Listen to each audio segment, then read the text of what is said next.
Vous êtes-vous déjà demandé comment vos grands-parents espionnaient leurs voisins?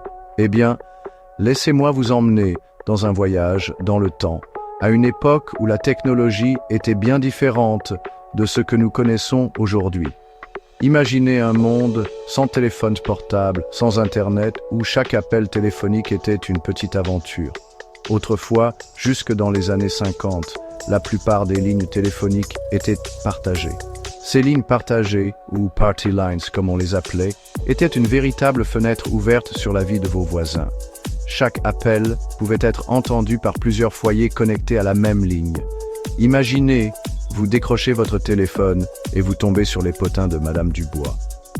Les conversations privées n'étaient plus si privées, et les commérages allaient bon train.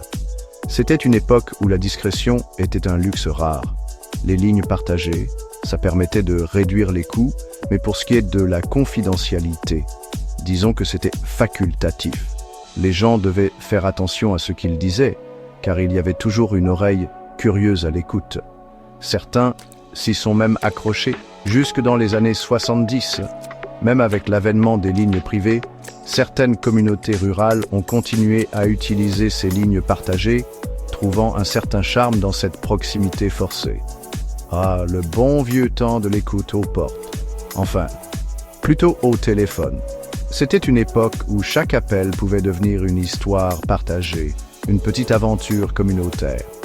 Une époque révolue, mais qui reste gravée dans les mémoires.